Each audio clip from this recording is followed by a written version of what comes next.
Well, it was fun. I was happy to see our guys smile and have some fun and enjoy the fruits of their labor. And I told them in the team meeting today, I think one of my big pleasures of coaching is to be able to apply the lessons of life in football, because I believe they're the same. And these guys have worked so hard and so continuous and have not got daunted by the record or opponents, and then just to be able to kind of break through. And then we were able to see a lot of guys play, which is fun for them. Football is unlike a lot of other sports. Even the amount of people that play on a game day, there's a whole contingent of folks that play scout team, and you never hear their name and never see those people. So getting some of those guys on the field was certainly fun, and it was great to break through and have a couple really special people to me and football players. And, of course, Lonzo's been up here several times, and to go over 4,000 yards in a career is pretty spectacular. That's a rarefied air, and probably never see that record broken. And then Devon King, Day, who broke the tackle record here. And I've told you guys it's been very surreal for me in my time back at Davis because of all the iconic football players we've had in the history of this program.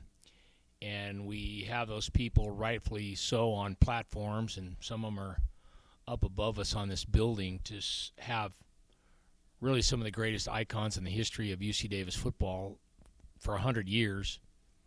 Be able to associate with these guys on a daily basis, and that's been a real pleasure. And both of these guys have been through a lot off the field and on the field, and just really super proud of the people that they are. And whenever I talk to people, and I know it's fun to look at the records and the yardage, for everything you see out there on the field, they are more than that off the field, and that's what allows them to be the kind of player they are on the field. So we're trying to go 1-0 this week and get to Northern Colorado and to keep getting better and sharpening our saw, and I think our guys are pretty focused on that. And so we're looking forward to getting back to Greeley. Haven't been there for a while.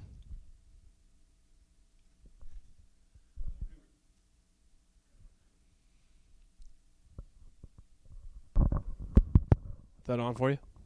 All right, thanks. Congratulations, all three of you. Phenomenal game. Question to the players, actually.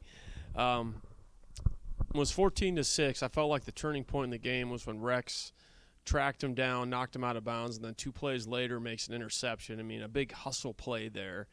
Obviously, you guys went on and beat him pretty handily, but at that point in the game, it was tight. It was 14-6, and not everybody hustles that hard and knocks a player out of bounds, and then making that play allowed him 2 plays later to make the interception. You guys go down and score, put it 21-6. If you guys just talk about your teammates' hustle play and then a big interception and what that does from a teammate's perspective. Yeah, I mean, from the offensive side, looking at it, from the sideline, we knew, they got down there and we seen them hustle, get that play, and it just gave the defense a chance to make a play, and that's what they did. They came up big, and didn't allow them to put no points up, and then we go down there and capitalize on the turnover. That was a big turning point for us in that game. Yeah, on the defensive side, we preach, the gray area, all the way into the red zone, 3 or nothing, and that was a big play for us, a big momentum swing. As you can see, it's a big play. He came down, knock him out, and then get the interception, the momentum swing, and just having that grit. We always preach somebody make a play, and he made a play, and it was a big one. Ulonzo, a question for you. Obviously Teddy Buchanan's another captain like you are. It's an honor to be a captain 3 years in a row. You guys did this one without him, and then you did it without your starting center. Yeah. There was a lot of big holes that you guys were able to run through. So if you could talk about the offensive line and their ability to control the line of scrimmage and really allow you to run and also give Miles some time to throw the ball. Yeah, I mean, as a team, we preach, next man up, stay ready so you ain't got to get ready. And that's what Pete has done. Connor went out, and he stepped right in the role and handled business. So has Malik. And we've been able to protect Miles pretty good. So, next man up, and I think we've done a great job. Devon, talk a little bit about your record. UC Davis, we have a history of great players, great defensive players. So to break a tackle record at corner, it's who say corners don't tackle. So it was a great moment for me, great moment for my teams, my players, the coaches. Everybody was around me. Just letting me know how big of a moment it was, and just soaking it all in. So it was a great moment. So everybody's saying you got to win out to get to the playoffs. You got the big first one. Does it feel like it's steps now? Like Coach said, we just going into this week thinking 1-0, week by week, day by day. The game is won during practice, and that's what we got to come out and forget about what happened last week or the rest of the beginning of the season. Come out here, practice hard, and perform on Saturday. Coach, some thoughts on Northern Colorado. Obviously, I think they're 2-5. I think if I looked at the record correctly, but you go on the road. They're obviously a team desperate. Backed into a corner, want to get a win. So, what do you see out of them offensively and defensively? They're building momentum. They went to the portal. They have a bunch of new players. Very talented, very physical, got a lot of speed. Obviously, McCaffrey's a very talented quarterback. They got a tailback from Sac State, who's a very talented player, and very physical team. They're a little bit like us in that they've kind of had a tough 3-game stretch here with Sac State, Montana State, and Idaho, I think. So they've had 3 tough games back-to-back.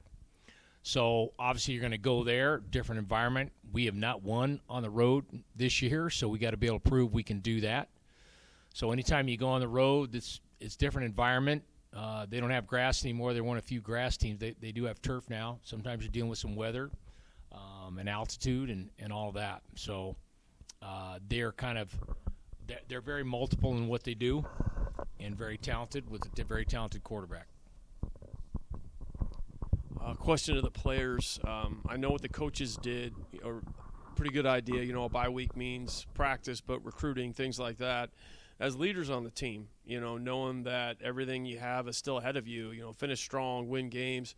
What did you guys do during the bye week to obviously get yourselves healthy and right, but also prepare for the stretch run here? Yeah, we just reviewed, what we could do better, and then kind of just prep for NAU. Me personally, was able to take some time off, kind of get the body right. I'll be kind of getting banged up in there, but took some time off and was able to heal up properly and was ready for NAU. Coach Hawk actually gave us a lot of time off. Not a lot of time, but a good amount of time off to take care of our bodies, spend some time with family, school, take care of some schoolwork. So that's what we really focused on was, giving back to our family, focusing on getting our body right and getting in the playbook and understanding what we could do better, getting back to the fundamentals of things and just slowing things down. So it really helped us. Dan, it seems to me the last time you were there, you were ahead about 90-0 and won about 90-80. It was 89-90. Something like that. Yeah. Less air, the ball flies around farther. I don't know. Yeah. Yeah, we couldn't deliver the knockout punch, and that's life in the Big Sky.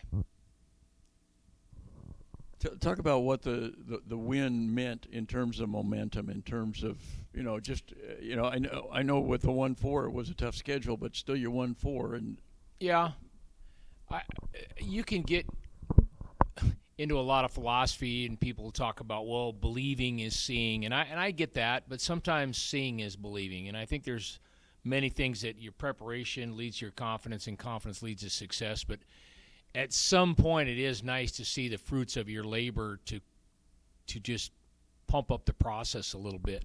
And we invest heavily in the process, but if the process is not bearing fruit on the other end, then you have to go back in there and tweak that a little bit.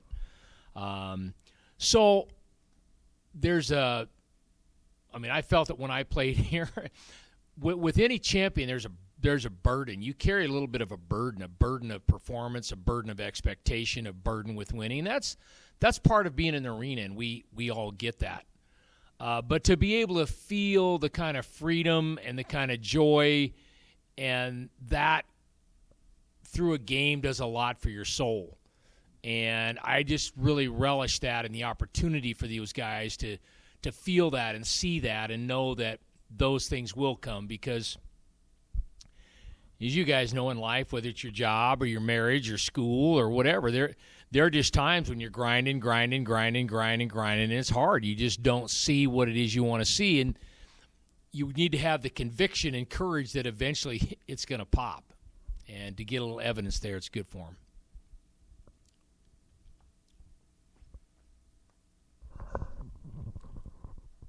I thought one of the coolest things, and I love everyone's comments on it, is you're up 35-6 at halftime. I think it was 42-18 at the end of 3. Just everybody getting in the game, but everybody staying engaged. You know, it's your starting quarterback takes his helmet off, puts a hat on, and then turns around. He's the one signaling in. So, Ulonzo, obviously, you're a 3-time captain, which is phenomenal. But how neat is it to see the guys that you know work so hard every day in practice to help you get prepared, maybe some scout guys, things like that, see them get in, get some quality reps, catches, carries, things like that, and you know, your ability to kind of coach them up as they come to the sidelines and those types of things. Yeah. I've been on the scout team, and I know how it feels to, you know, everybody feels like, you know, they don't get the opportunity they do, but, you know, we were able to see those guys get some play time, and they showed their abilities, you know what I mean? And I feel joy hits my eyes seeing the guys play, you know what I mean, the scout guys, and I know they work so hard to get us ready, and for them to get their chance to go on the field and do what they do, it means a lot to all of us, man, all of us watching, and I'm proud of the youngins coming in and showing out, but it was a sense of, you know, having fun with it, but still staying locked in, and they were locked in. Yeah, like Lonzo said, you know, seeing the young guys get out there and compete at a high level in a game is big, you know, especially, you know, as time goes on and the older guys leave and then the younger guys are up next, you know, getting them live game reps is very important. So as we attack every game, you know, we try to get them on the field, and to see that happen Saturday was amazing. Seeing the young guys smile, make us smile, so it's great. Lonzo and Devon, both of you, what specifically Northern Colorado, what sort of challenges, problems, et cetera, do they present for you? Northern Colorado? I mean, nothing really. We just got this kind of scouting report today, but, you know, they have some playmakers on the team. Like he said, they dug into the portal. But it's really not about them and their playmakers. We just got to focus on ourselves. And, you know, everybody has to do their job Saturday. And I think we're going to be all right if everybody execute and put that effort in to come on top. Yeah, like Coach Hawk said, a lot of new players out the portal. So we got to get our eyes on the film. You know, we just got the scouting report, so get our eyes on the film, get on our play calling and playbooks or whatever we have planned going forward for this game. So pretty much just honing to us what we need to do and understanding what they do. So we'll get into that a little more this week. I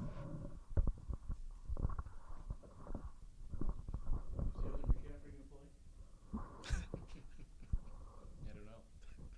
I mean, Coach, there's a lot of them.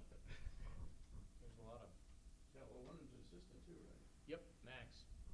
He's the one with the broken clipboard. I don't know about that.